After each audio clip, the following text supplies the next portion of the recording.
Hi, everyone. Welcome to Artistic Digitizer, Basics and Beyond. I'm Ann Hine, Embroidery Software Specialist for Janome America. And let me take this away and we'll get that started right here. Today, we're talking about clip art, and there's lots of places out on the web you can get clip art. You can actually, scan something in and use that as like clip art. There's clip art in the software as well. So there's lots of places. So I'm going to show you a few things with working with clip art. Pretty much it's like working with a graphic, same kind of, they're all in the same kind of thing. Photos, graphics, clip art, kind of the same thing. And the difference is what file format they are. Are they SVG? Are they PNG? Are they JPEGs, bitmaps, things like that. And that all matters when you bring it into the program, and they come in different ways. And I'm going to show you the differences there. So let me get the software up and we'll get that part started. Oh, hang on with that. There we go. And software. There we go. So I have my software open, and it always opens to the welcome page. So from here, you can go to your browser to find things. You can go into your open folder or go to create new. And I'm going to start first with create new, just to show you in your software that up under tools. Now I don't have, sometimes it doesn't show when I'm videoing, the very, very top bar up here, which says File, Edit, View, and Tools. When you click on Tools, you have this other window where it says Insert Symbol and Clip Art Library. So Insert Symbol takes you into your fonts where you have the webdings, wingdings, these kind of things up here. So you can grab something from here, and I've used these quite a bit, so you've seen me do this. You select one, click Insert, click and drag, and then you have your graphic there to work with, and then you could do whatever you want with that. Also in there, you may have some dingbat fonts. So let me see if, and here's all my fonts. I don't have to go to my text tool to see these, but I might have a font that is all little characters. I don't know if I have one in here. Let's see what that one looks like. Nope, that has letters. Sometimes they show the little graphics right in here. So I have it. I might not have any in my Mac at the moment. Yeah, I don't see any of those little things. Um, mm, mm, mm, mm.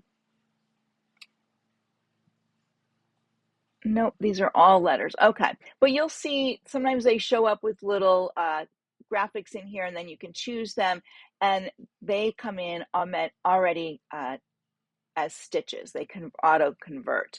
I don't know if these are, yeah, these are the same things. Oh, maybe they're up here. Nope, they are not.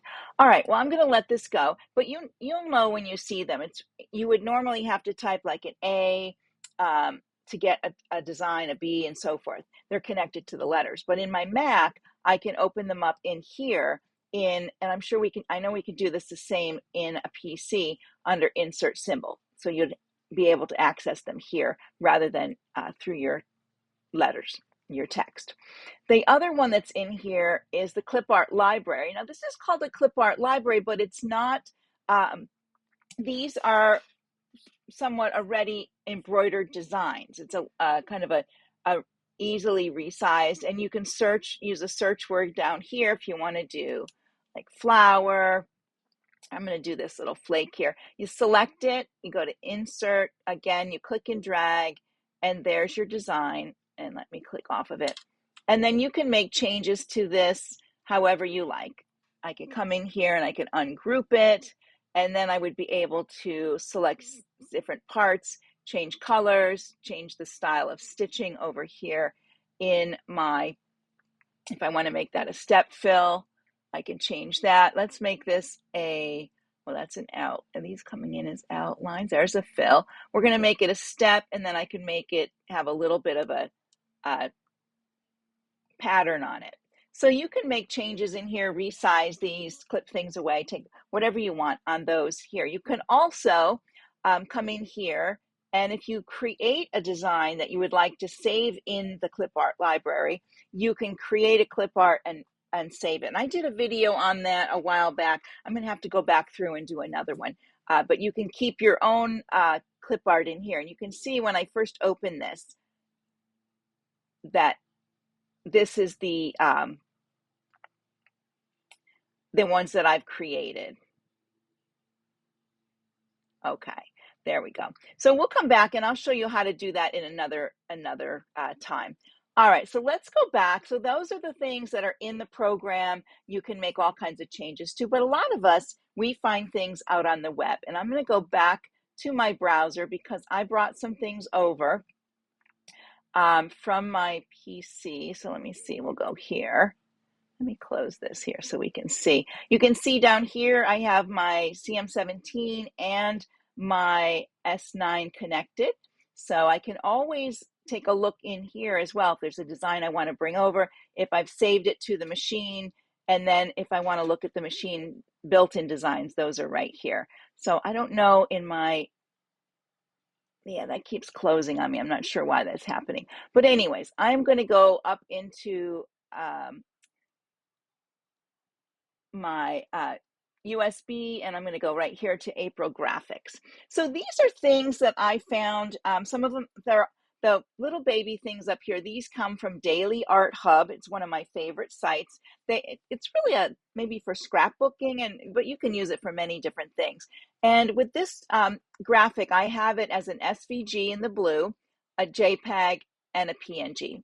So typically, JPEGs are rasters. So when you select one of these, you're going to get this window here, and you can make a decision with what you want to do with it. So we're going to auto digitize it, and I'm going to come down here and click OK.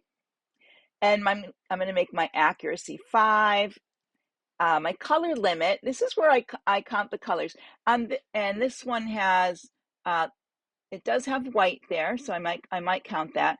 But 1, 2, 3, 4 different colors, maybe 5 with the white.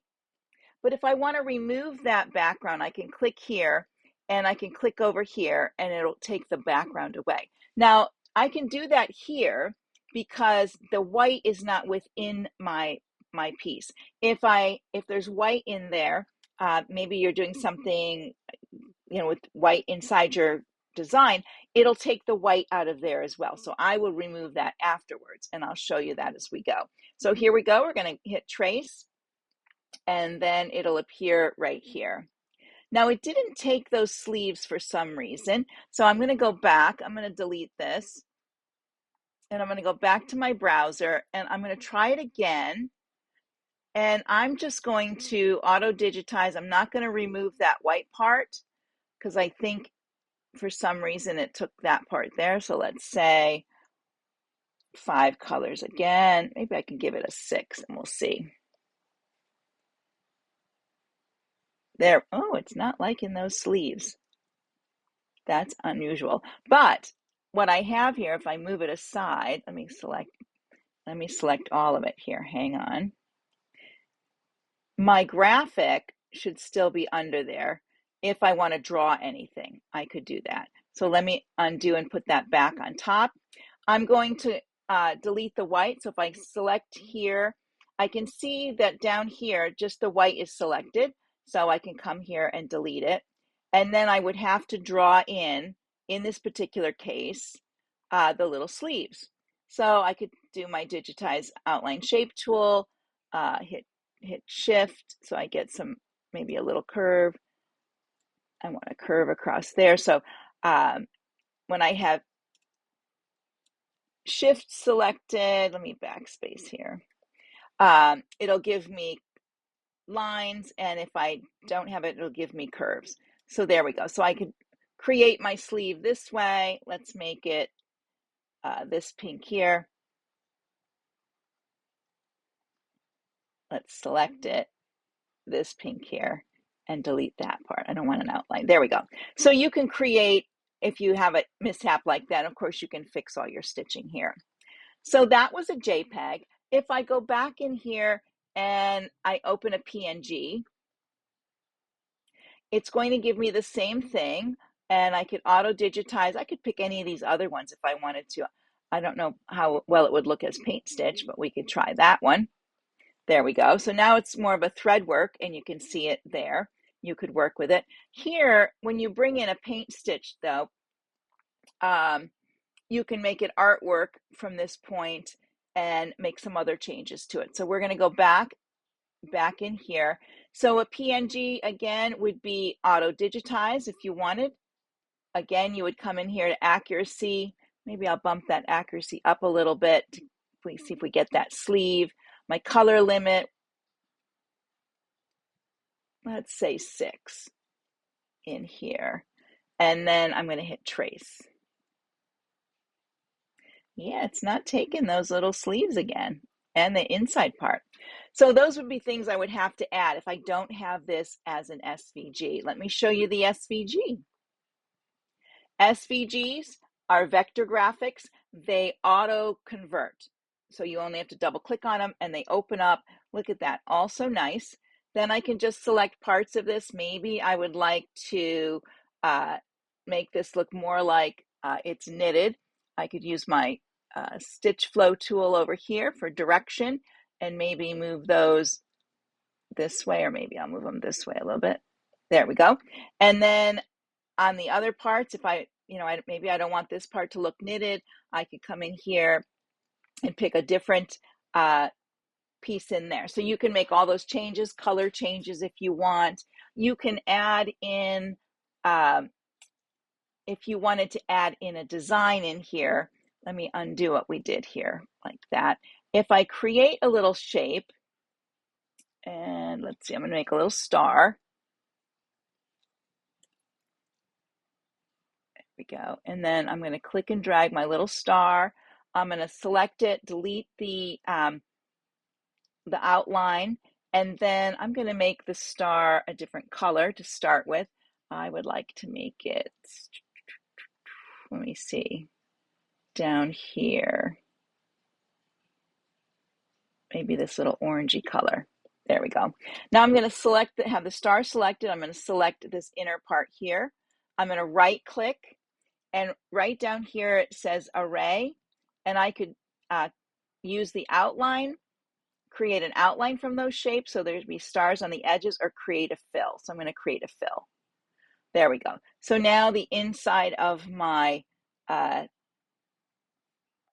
little garment here has stars in it. I can go back to my properties. I can play with the shape tool over here. Maybe I want it to be more circular. There we go. I can change rotation of them, all of those kinds of things right there. So then I have that cute little side of mine. It doesn't have any background fabric. I would have to add stitches to that if I wanted to put anything behind it.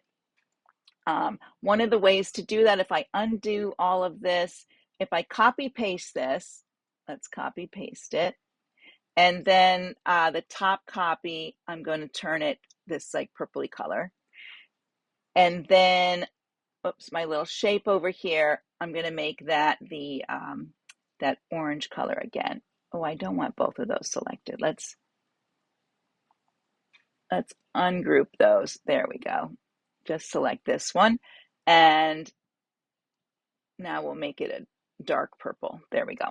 So now if I select that and the orange part, and I right click and I do array, fill from shapes, there we go. Now my shapes are on top of the original. That's pretty cool. So it's a lot of fun. Your SVGs, your AIs, all of those will convert more cleanly. Because they're vectors, they're lines and curves, where your JPEGs, PNGs, all those kinds of things, those are rasters. They're like bitmaps. They're little tiny pixelated pieces. So it has to look at all those little parts to make its decision what it's going to do. This one here, this is a PNG, so I'm going to open this one and I'm going to auto digitize it. And I think I'm going to see if I can move the DPI up to like 200. That may give it a little more sharp lines. Here we go. Okay. And then over here, my accuracy will be 5. My color limit is going to be 2. going to take a moment to render. There we go. On this one, let's see what happens if I do background out here. Let's see what it does. Yeah, it doesn't want to take, oh, so now it gave the inside part another color. So that's okay. We can work with that. And let's see what happens when we say trace.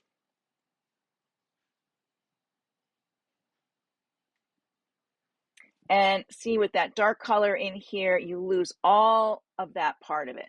So I'm just going to delete that. So this is where you have to make some decisions with your pieces. Black and white ones, I typically do not remove. As I said earlier, I do not remove. I'm going to leave it at the 110. I do not remove the background, and I'm going to give it a 2 here and let it do its thing, and then trace.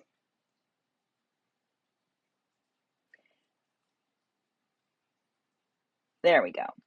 So now to remove the white, if I just click on the white, I'll back up so you can see, just this outer part is selected and just the white is, so the black is going to stay. So I'm going to delete it. And now I have just this inner part.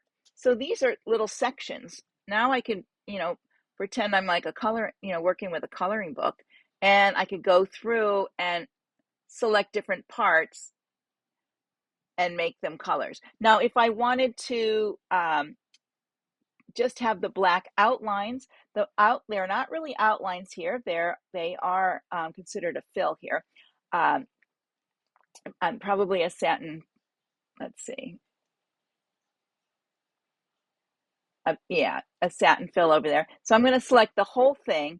Well, if I don't do that, if I try to select just the white here, I'll show you what happens. Select by color, and it selects the white. And if I hit delete, it takes it all away except for where I put color in over there. So I'm going to undo that. If you have a graphic that's like this, or even a letter, when you select that, when you try to remove the inside of a letter and it goes around, you can select all of this. You can right click and then come down here to shaping and trim. And then now you should be able to go around and delete the white parts like that. You could try to select by color to get all of them and delete. There we go. Some of these probably needed a little more work to be separated, so I could select them again. Let me get the whole part of it, and shaping and trim, and then I probably can delete. Oh, I got to ungroup something, maybe not, or break apart. So that, excuse me, cancel that. So you have options when you're working with things like this to use them as outlines, or you can fill in your areas. So now all the black is connected as one. I could, if I just wanted that part of the mandala, let me see if I do a copy paste. I could pull this off over here. And let me see what's going on. There we go. And now I didn't take the little circles. Now I could work with this and play with this a little bit more. If I needed to work like you could make this edit nodes, you could play with all the nodes. That's a lot of nodes to play with. I don't think I'd want to play with those nodes. It's a pretty well done design. But once you get it out here, if you do break apart, things get a little tricky too. So you have to, now I could go back through and put in different colors like I was before in these spaces and change them to different colors in here. This might look better if I just took the whole thing and made it this color here so you could see it better. There we go. So you have options. You just have to watch what types of things that you bring in, and that's how you're going to work with them. This one here, this is a JPEG. So if I double click on it, this might be interesting because it has a lot of stuff going on in it. It looks like a tile to me, like a ceramic tile. So I'm gonna it's pretty big. It's 11 by 11. I could make it a little smaller in here, but let's see what happens when I go to do okay. We'll see. And my accuracy. Now, accuracy, a high accuracy will give you sometimes more extra lines in your design. So it will help fill in some areas with your lines. But sometimes if you go with less, you lose the definition. So 5 makes it a little sharper. Going to a lower number would make it have less. So our color limit here, 1, 2, 3. I'm just going to say 6 because I think we're pretty close. 6 or 7. Let me try 7, and then trace. There we go. Ooh, this came out pretty nice. Look at that. So now the whole thing that's really pretty. It's too big for this hoop. I could select it and I could just use the corner to bring it down, and then I could go up here to my CM17 and center it. I can still see the graphic. If I want the graphic to go away, I would go to View, Backdrop, Hidden, and then I would just have my tile. This looks lovely. So now you could come in here and give things texture if you wanted, using properties and your patterns on there. So you can see a slight little texture on there. And if you use your stitch flow tool, you can sometimes, by making making the texture go in a different direction, you'll see more of that texture. So if I did this over here, let's see, that was star 7. If I went here and chose, I think it was this one. There we go. So you can see it matches that one. I might want to go back and change my stitch flow direction just a little bit, one of the ways here. There we go. Just to make it a little sharper to match the one that's over there. So let's back out and take a look at this. Isn't that fun? So it's all about the graphic, the clip art that you bring in, what, your outcome and how much work you're going to have to do. Let me see what else I have in here. This works pretty much like coloring in, filling in the colors. And my color limit here, maybe 6 again. 6 is a good number. Always remember to change your color limit because you don't want it to try to make a lot of color. So here we go. All the shapes are very nice. I could delete the background color if I didn't want to stitch that out. Maybe I was going to stitch this on a piece of dark fabric. So let me go ahead and I'm going to close the backdrop, make it hidden. And then in my fabric, I'm going to change the color in here to maybe blue just for now. So if I was going to stitch this on something blue, I could see what it looks like. And now I could go through and make colors and add in the anything I would like from properties, maybe different patterns. Maybe that's going to be a net fill. Who knows what I'm going to do? Maybe I'm going to make this into a very busy applique. I don't know. And I could do something special with the eye. So it just gives you a little bit more to work with and to think about when you're working with your clip art. Clip art is basically graphics. Let me go ahead and I'm going to put the camera back on. So really when people say photographs, graphics, that's a graphic.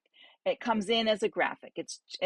Photographs are they are pixelated. So that's why when you bring in a photograph and you convert it to stitches, there's like tons of little spots in there. And I always tell people, when you bring it, if you can take it into another program first and clean it up a little bit, then bring it in, you have a cleaner conversion, much, much better.